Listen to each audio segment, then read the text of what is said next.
Ребята, всем привет! Меня зовут Яна, и я обожаю путешествовать. Для чего я создала этот канал? Очень часто я вижу вот такие комментарии, вот такие, и нередко вот такие. Я хочу показать людям, что путешествовать можно дешево и интересно. Сегодня я хотела бы рассказать немного о себе и о том, где мне удалось побывать и какими хитростями я пользовалась, когда путешествовала. Надеюсь, что мои истории вдохновят людей увидеть больше стран и красот этого мира. Как вы уже, наверное, догадались, меня зовут Яна.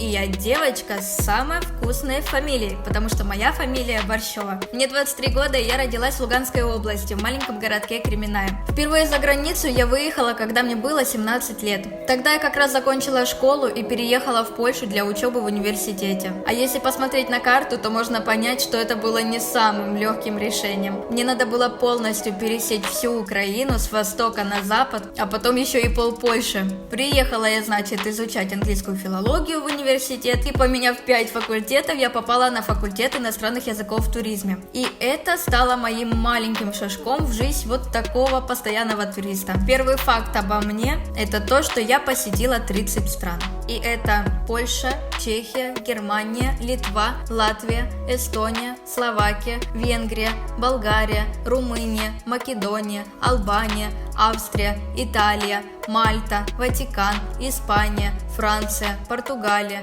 Нидерланды, Бельгия, Люксембург, Турция, Грузия, Кипр, частично признанная Турецкая республика Северного Кипра, Объединенные Арабские Эмираты, Россия, Шри-Ланка и Малайзия.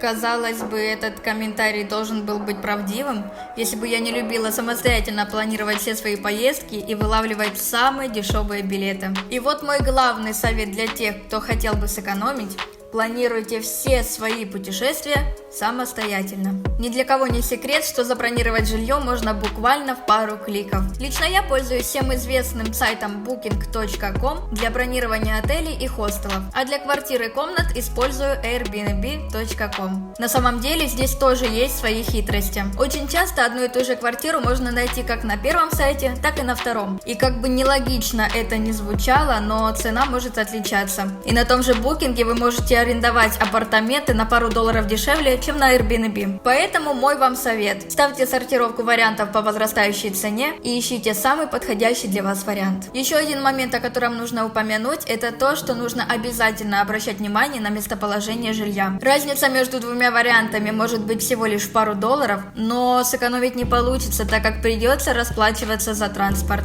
А это тоже нужно учитывать. Может быть, сейчас это не будет самой новой и актуальной информацией для вас, но билеты также можно найти супер дешевые. Для этого существуют агрегаторы билетов. С их помощью можно подобрать самые дешевые варианты перелетов. Все, что нужно сделать, это указать город вылета, город прилета и дату. Но в этом тоже есть свои хитрости. Если вы не привязаны к времени и месту, обязательно нужно сделать вот что. Допустим, в идеале я бы хотела полететь из Харькова в Милан 13 мая. Вот такие варианты я получила. Затем я задумалась, что и к дате я не особо привязана. И в Киев, и в Одессу доехать могу. Во всем свои плюсы, лишний раз Одессу посетить всегда прекрасно. Итак, я вписываю Украина в место отправления. И я не выбираю определенную дату, а даю возможность найти все самые дешевые варианты на целый месяц май. И получаю билеты, которые уже в несколько раз дешевле тех, которые мне удалось найти в первый раз. А если у вас совсем нет привязки ко времени, можно просто выбрать самый дешевый месяц, и агрегатор найдет самые дешевые билеты за все время. Билеты на самолет все равно дорогие.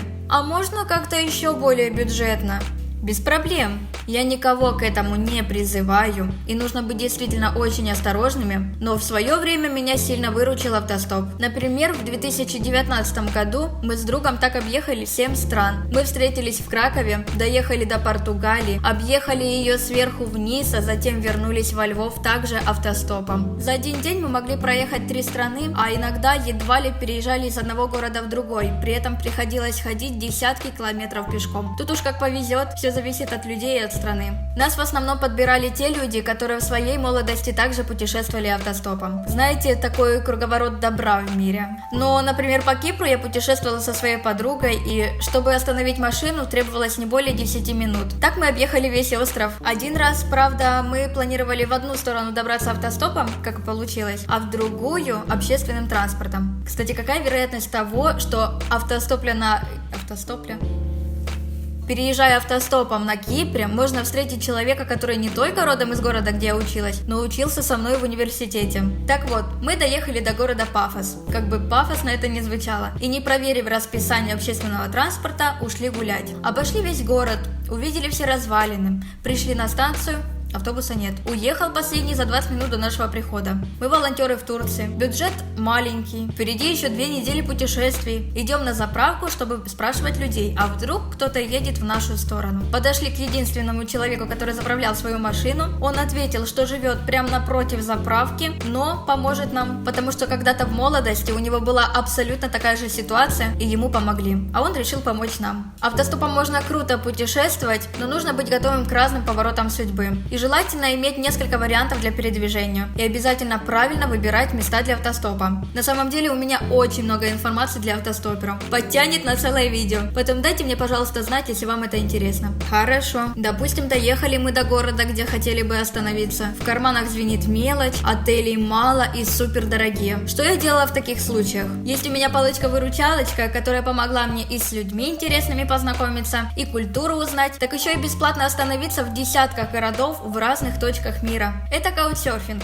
Здесь люди, у которых есть свободный диван, комната, матрас на полу или даже квартира, бесплатно принимают людей, которые приехали в их город. Лично я везла всегда с собой сладости из других стран, чтобы хоть как-то отблагодарить человека, который мне помог. Иногда мы готовили вместе национальную еду наших стран, чтобы получился такой себе культурный обмен. С чего начать? На сайте нужно создать свой профиль, в поиске вписать название города, куда вы хотите приехать, и выбрать человека, у которого вы бы хотели остановиться. Обычно у тех людей, которые часто принимают гостей, много отзывов. Их все можно прочитать, и это нужно делать обязательно. Так вы сможете понять, что это за человек и правильно ли вы делаете, что хотите остановиться именно у него. После этого вы должны написать сообщение хосту, так называют людей, которые принимают других людей, и ждать его ответа. Лично я действительно познакомилась с крутейшими людьми со всего мира, с которыми до сих пор поддерживаю связь. Также мы с подругой начали принимать гостей, когда приехали в Болгарию по студенческому обмену. Таким образом, я попробовала впервые в своей жизни вкуснейшие турецкие сладости, готовила буррито с мексиканцем и хостила парня из Азербайджана, друг которого хостил меня с моей подругой в Венеции.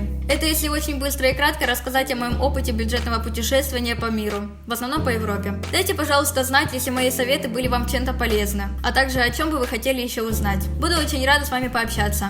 Всем пока!